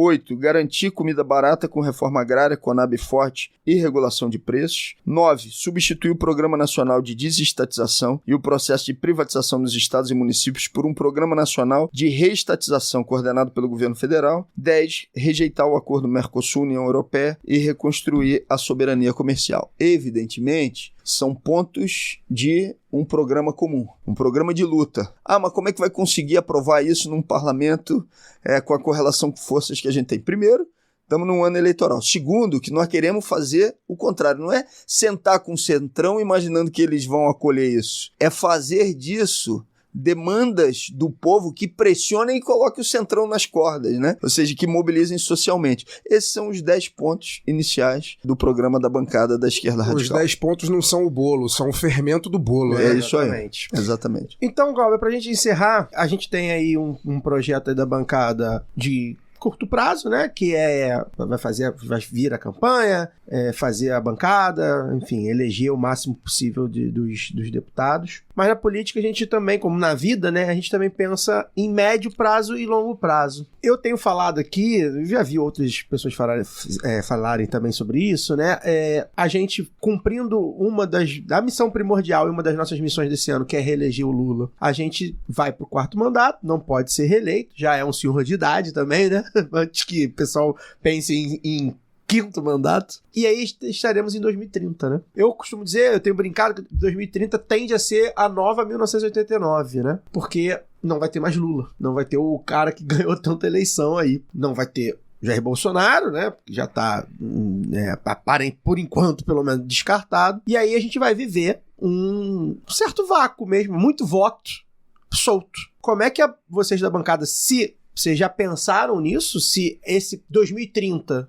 também está no horizonte de alguma forma? Está lá o projeto a curto prazo, agora 26, mas também talvez esteja lá 2030. Inclusive para se colocar como na disputa para o executivo, porque a gente sabe que 2030 é isso. O PT a gente sabe que tem dificuldades de fazer o próximo Lula, né? Não vai existir, não existe um próximo Lula. Os partidos de esquerda, principalmente o pessoal, também estão se organizando, né? O pessoal vinha numa tradição de candidaturas que já não tem mais, porque optou por apoiar o Lula. Os partidos de centro-esquerda também fizeram o mesmo movimento. A própria extrema-direita tá aí também, vai bater até lá, né? Dizem que Michele faz esse movimento, né? Agora, esse movimento contra o Flávio talvez seja no ano 2030. Os partidos o centrão não, né? Mas os partidos de centro-direita aí, já tá o Aécio aí piscando aí com o Ciro, né? Essa gente aí também vai olhar para 2030 também, já estão olhando. E eu queria saber, você tá no horizonte da bancada da esquerda radical 2030? A gente tem trabalhado por acordo político em relação aos pontos do programa e uma articulação para 2026 e depois uma atuação conjunta durante esse mandato. Não houve nenhuma discussão entre nós sobre 2030. Até porque na nossa avaliação, se a gente começa a antecipar essas etapas, prejudica inclusive a articulação que está sendo realizada agora. É evidente que as articulações daqui para lá vão se dar por afinidade política, por pontos de um programa, pelas relações que vão se estabelecer agora, mas não tem nenhuma discussão sobre 2030. O que a gente quer agora é eleger o maior número possível de parlamentares da bancada da esquerda radical. Para além de eleger, a gente quer tornar esses pontos de programa discutidos socialmente para além daqueles que já são das organizações de esquerda, popularizar essa discussão e para aqueles e aquelas que forem eleitos e eleitas, que essa seja uma plataforma comum de atuação. Eu não estou aqui fazendo daqueles que quer fugir do teu questionamento não, mas é porque de fato essa discussão não ocorreu. Eu espero que chegue. Faço votos, né, que tenham bastante votos, a bancada de esquerda primeiro, né, a bancada de esquerda radical, que é importante. Acho que é fundamental ter gente da luta como vocês lá, né, então já faço aí votos para que a bancada eleja o máximo de deputados e deputadas possível. A gente acha que faz falta ter uma candidatura da esquerda radical lá no executivo, nem que seja para exatamente fazer o papel que vocês estão fazendo no âmbito do Congresso, né, que é de colocar à luz, né, essas pautas, né? Eu acho que faz bastante falta, entendo que seja necessário esse apoio ao Lula no primeiro turno, não acho que seja, acho que a estratégia está bem clara, mas eu acho que faz falta a gente ter um candidato ou uma candidata que coloque, né, aí no debate público de maneira um pouco mais vista, e a eleição para presidente sempre faz isso, né? Essas pautas importantes. Posso fazer uma última pergunta? Rapidinho? Prazer. Você pensou mesmo ser candidato ao governo do estado do Rio? Pensei. Eu percorri todas as regiões do estado, a gente fez 50 reuniões. 51. Para ser mais preciso, a última reunião foi no município de Cordeiro. Nessas reuniões a gente discutia 3 coisas. Conjuntura internacional, nacional, o que está acontecendo. A gente discutiu pontos de um programa de governo para o estado do Rio. E de lá saíram 7 propostas também.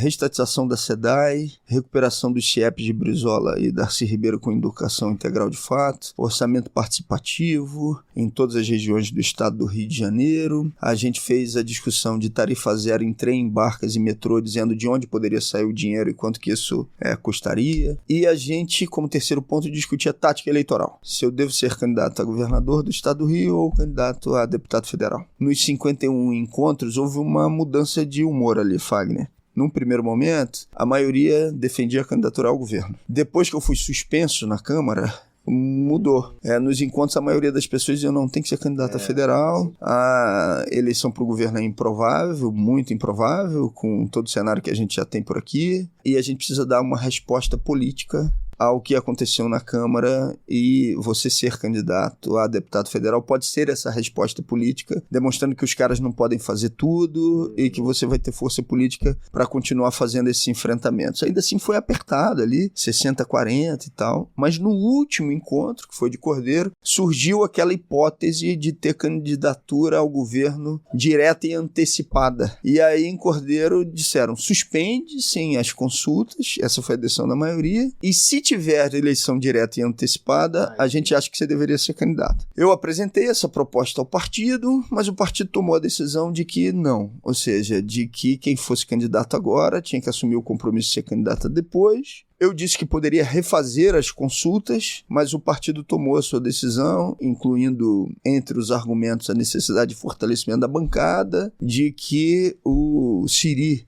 é o nosso candidato a governador vereadora aqui da capital, que a Mônica Benício é a nossa candidata ao Senado, indicou o apoio à candidatura de Benedita para a segunda vaga ao Senado, o apoio à candidatura de Lula no primeiro turno, e que seria muito importante reforçar a bancada de deputados federais, utilizando como um dos argumentos a discussão da cláusula de barreira. Mas eu, de fato, fiz essa discussão em todas as regiões do estado do Rio, com a militância, e levei essa discussão para o partido. Foi uma brigalhada danada lá no encontro, onde essa discussão foi deliberada, tomada, mas o partido tomou a sua decisão, respeito essa decisão, e eu vou enfrentar a candidatura de deputado federal com vontade, com garra, e claro, isso é para mim também, assim, acaba sendo também para mim uma responsabilidade extra, porque normalmente quem defendia que não fosse candidato ao governo dizia o seguinte: não, nesse momento a gente quer que você continue como deputado federal. Então, quando a pessoa está falando isso, é porque ela está gostando do trabalho, dos enfrentamentos, daquilo que está sendo realizado. Então, sou candidato aí com toda energia. Agradecer que acabou de sair o resultado de uma pesquisa aí também, não sei se vocês viram, para o estado do Rio. Eu acabei aparecendo entre os deputados federais do Rio como o segundo colocado, com um crescimento da última pesquisa para cá de 75%, mas isso não quer dizer nada, é só para agradecer mesmo, né? A menção. Não quer dizer nada porque não pode cair naquela história de não, já tá, então vamos votar em outro, né? E nessa a gente já viu muitas candidaturas perderem a eleição, né? Mas é para agradecer e dizer que nós vamos continuar, eu vou continuar com a mesma determinação e dando cumprimento a essa tarefa. Mas eu acho fundamental, Fagner, a gente ter uma candidatura, apoiamos a pré-candidatura do Siri, mas para além do resultado eleitoral específico agora, uma pré-candidatura ao governo que tenha enraizamento, ou seja, acho que esse, seja qual for o cenário, tem que ser trabalhado nos próximos 4 anos. enraizamento em todas as regiões do Estado para um projeto que sacuda essa política do Estado do Rio de Janeiro. Também está precisando. Eu falei do nacional, do estadual, então precisando mais ainda. Glauber, muito obrigado, né? Obrigado, como eu te falei, prazer. Eu tinha anotado aqui um monte de questão, mas aí você volta em breve. Chama de novo. A gente não vai ficar tanto tempo sem te ver, não. A gente ficou aí um tempão sem te ver. Obrigado. Desejamos sorte aí na pré-campanha, na trajetória que vai ser cansativa. Sei que é muito cansativo, mas enfim, você de fato é um cara muito importante pra gente na política nacional. A gente quer que você continue lá na Câmara dos Deputados lutando por um novo mundo, né? A gente tá aqui no final das contas, né, Fagner? 10 anos fazendo essa brincadeira. E entre negociações, indo, vai, vem, um quadro aqui, um quadro lá, aqui. A gente quer um novo mundo. A gente pensa isso, a gente não perde isso de vista. Uns mais pessimistas, outros mais esperançosas, mas a gente quer aí um novo mundo e a gente conta com você para esse desafio. Obrigado, deixa seu recado final aí. Queria fazer um pedido, né? Que é o mesmo pedido que em determinados momentos algumas pessoas fazem. Não desistam, porque o trabalho que vocês fazem aqui é fundamental. De discutir e de trazer reflexão crítica e de organização da ação política a partir desse meio de comunicação tão potente que vocês têm. Em um determinado momento, eu e Fagner, a gente viveu muito mais de perto, tentamos uma organização política comum dentro do pessoal, que foi muito difícil, né? Aquele início foi difícil pra caramba. Mas isso traumatizou o menino. Eu quero nem imagino. saber mais de... Eu imagino. Traumatizou o menino. Mas ali ele ouvia sempre nas reuniões o tanto de referência que todo mundo tinha no programa e no que acontecia aqui, nele e em vocês, né? Ou seja, isso é algo fundamental para a esquerda brasileira, mas mais especificamente para a esquerda aqui no estado do Rio de Janeiro, com esse espaço tão árido que a gente tem do pensamento rebelde, né? Resgatar esse pensamento rebelde no estado do Rio é a tarefa fundamental de vocês. Então eu quero agradecer mais uma vez aqui pelo espaço, pela oportunidade e pedir encarecidamente, continuem, porque vocês são imprescindíveis. Obrigado. Laura, é isso. Boa noite. Até semana que vem. Assim que a gente fala depois de ouvir uma referência como o Glauber, né, falando pra gente não desistir, porque olha, Glauber, dá vontade às vezes, viu? É muito doloroso esse processo. Não falo só, não vou ficar chorando nas pitangas aqui não, até porque a gente faz isso de vez em quando aqui no lado B também. Não só essa coisa da comunicação alternativa, mas da militância mesmo, né? E eu acho que essa conversa que a gente teve aqui hoje foi tão importante em vários momentos, do Glauber trazer essas brechas mesmo, que na verdade não são brechas, são caminhos que são construídos, né? Assim como o capitalismo construiu, ele pode ser destruído também. A gente espera que consiga colocar pelo menos um pouco das nossas mãos aí nessa obra tão importante que é não só destruir o capitalismo, porque somos abertamente, declaradamente anticapitalistas aqui no lado B do Rio, mas também de construir esse novo mundo possível. Eu acho que hoje nós tivemos boas respostas, né, bons caminhos para poder andar e com quem andar junto, que eu acho que o lado B faz muito isso, sabe, de colocar a gente em contato com essas pessoas que também estão a fim de mudar. Então, assim como eu encontrei Caio, Fagner, Daniel, eu encontro muita gente, né, dessa nossa comunidade aqui no lado B, que já está em construção aí há 10 anos, faz com que a gente perceba, né, a gente não está sozinho, tem muita gente boa querendo fazer isso também. Então, se eu sou a esperançosa, acho que agora até o Fagner vai ficar. Ele vê o Glauber falando, ele fica mais esperançoso. Boa noite, Fagner. Obrigado. Boa noite, eu agradeço mais uma vez o Glauber. Glauber, né, nosso companheiro de muito tempo, tava falando aqui no inbox aqui, que, pô, ouço o Glauber falar de perto, já sinto vontade de meter 50 na urna de novo. Não pode. Assim, ainda não pode. Pois tem que esperar um pouquinho, faltam 77 dias, mas agradecer, a gente tocou em vários assuntos aqui, como o Caio falou, de verdade, assim, hoje foi um programa que se a gente tivesse mais 2 horas para ficar falando aqui, a gente poderia falar 2 horas tranquilamente sobre N assuntos, teria muita pergunta e com certeza você teria muita resposta pra gente. E é isso, agradecer a galera que tá ouvindo a gente, programa 400 e que, Caio, hoje? 5, acho. Já perdi enfim, a conta. perdemos a conta e semana que vem a gente tá aí. Eu não sei se estarei semana que vem, talvez eu tenha que Meteu testado. Talvez eu tenha que ir pro Pará, tô nessa decisão ainda se vou ou não vou, mas é isso, agradecer ao Glauber e dizer que a gente vai continuar aqui, a gente tem aí meses muito duros aí pela frente, não acredito na tranquilidade que a galera tá pintando, se for tranquilo, beleza, não tem problema de estar errado, mas não acredito, preciso ser convencido de que vai ser tranquilo, acho que a luta vai ser muito árdua ainda, esses caras, o outro lado tem muito dinheiro, muita facilidade, né? Principalmente, né, o Estado burguês dá todas as facilidades para que eles cometam a barbaridade que eles cometem, então a gente não sabe o que pode vir pela frente, mas é isso, ter muita energia, concentrar muita energia, tá muito entre os nossos, trocar muita ideia, refletir muito sobre a vida, sobre o que a gente está vendo na concretude ali, dos nossos vizinhos, etc, saber como que toca na vida dessas pessoas pra gente poder construir um Brasil diferente aí, um mundo diferente, afinal a gente só tem ele. Um abraço. É isso. Bem, antes de deixar um recado final, né, a turma lá do Núcleo Piratininga de Comunicação, do NPC, tá convidando aí para mais uma edição do Festival da Comunicação Sindical e Popular no dia 24 de julho, sexta-feira agora, na Praça da Cinelândia, das 10 às 18 horas, tá? Essa data foi instituída como o Dia Municipal da Comunicação Popular há 10 anos, em homenagem ao comunicador Vitor Gianotti, e o tema de 2026 é a comunicação popular e sindical na Batalha das Ideias. Vou tentar passar lá, sempre tem umas mesas bem bacanas, deixar um beijo pra Claudinha Santiago também. Cláudia também foi minha professora também lá no NPC. É isso. Anos atrás. A gente encerra por aqui mais um episódio da temporada Lado B 10 anos. Lembrando, né, como já falei, julho já é o mês dos nossos 10 anos, né, os programas pilotos foram ao ar e foram gravados e publicados, né, em julho de 2016, né, então a gente já tá em clima de festa. Semana que vem eu espero trazer novidades, a gente tá em negociações aí para anunciar uma novidade bem bacana para agosto, né, para o pessoal cantar nossos parabéns lá com um bolinho, comer um bolinho, então comer um salgadinho, vamos ver se vai rolar, fica ligado também nas nossas redes sociais, e a gente sempre convida vocês a ficar com a gente, fortalecer o jornalismo independente, contra-hegemônico e anticapitalista, forte, amplexo e até lá. Esse podcast foi editado por Fernando Cesarotti.